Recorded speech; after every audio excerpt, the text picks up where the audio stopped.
Bonjour à tous. Alors, je fais cette vidéo pour traiter des sujets religieux parce que je trouvais ça intéressant dans le contexte sacré de ma chaîne YouTube d'apprendre l'arabe, l'hébreu et aussi immerger dans un contexte à la fois religieux, à la fois sacré, mystique, spirituel, mais sans donner un petit mot.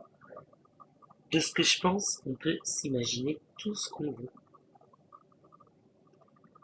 Donc, du coup, je préfère mettre les choses au clair. Je vous fais cette vidéo pour vous dire que l'intolérance, quand on n'aime pas son prochain, c'est un devoir de mémoire. Ça finit mal. Ça finit en bain de sang. Souvenez-vous 39-45. Et aujourd'hui, c'est pas mieux. Le danger, il est là. Vous savez pourquoi? Parce que vous reniez le Seigneur. Les hommes politiques, ils ont envie de faire la guerre pour gagner de l'argent. Ils donnent des prétextes religieux pour agiter la foule, pour que tout le monde soit tendu, tout le monde se mêle.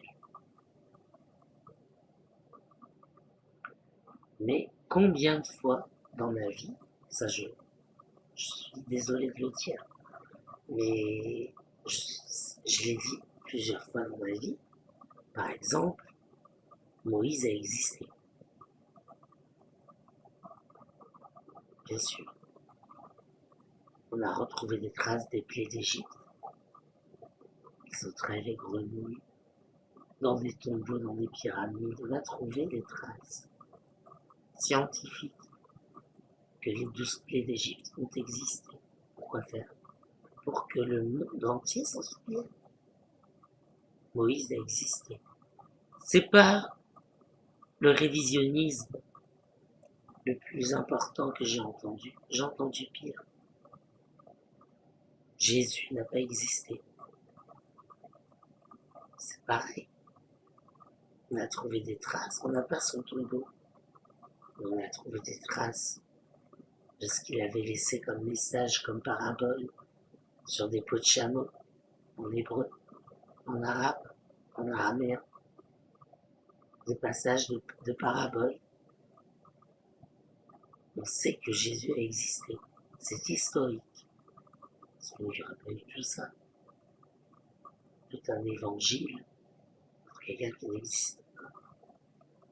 Alors je conçois bien, à l'époque, il y avait beaucoup de charlatans qui se faisaient passer pour le Messie, c'est vrai, mais sa crucifixion, à lui, a marqué le monde entier, pas celle des autres, même s'ils ont été crucifiés pour les mêmes raisons.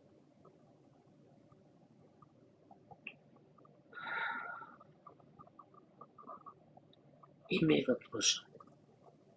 J'ai même entendu me dire des gens me dire Mahomet n'a pas existé. Et c'est pareil, Mahomet a existé. Pourquoi tout ça? Mahomet a existé, il y a son tombeau. Et en plus, euh,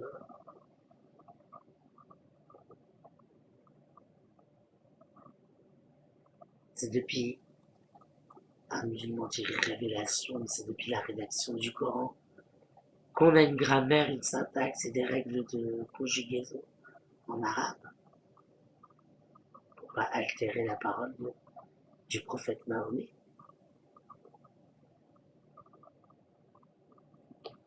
Mais il y a d'autres choses qui nous prouvent son existence. C'est qu'il a envoyé des messagers dans certains empires pour les inviter à se reconvertir. Pour quelqu'un qui n'existe pas, c'est beaucoup de choses. Oui, on a mystifié un petit peu l'histoire qu'il a racontée dans le sens où on a dit qu'il savait ni lire ni écrire. Ce qui devait probablement être faux puisqu'il était commerçant. Je sais, j'ai déjà été commerçant Et croyez-moi, la lecture, c'est très utile, de même que la gêne. Donc il savait lire et écrire. Mais il a existé. Tous ces points qu'on est obligé de rappeler aux gens, ça s'appelle du révisionnisme. C'est extrêmement grave. Réviser quelque chose qui s'est passé, c'est oublier ce qui s'est passé. Et c'est grave. Peut-être que demain on nous dira, ça a déjà été fait, qu'il n'y a pas eu d'Holocauste. C'est faux, il y en a eu, on le sait. On en parle encore, c'est un devoir de mémoire. Mais ça commence comme ça. On va réviser une partie de l'histoire, puis après on continue, on continue, on continue. Au final, on écrit l'histoire comme on a envie. C'est un péché énorme. Oublier le passé, c'est un péché énorme. Parce que le Seigneur intervient dans l'histoire pour qu'on s'en souvienne, qu'on se souvienne de son intervention. Et donc, il nous commande de nous en souvenir. Les péchés qui sont décrits dans le texte sacré ne sont pas là pour juger quelque peuple que ce soit. Ils sont là pour éviter que les générations futures fassent les mêmes œuvres.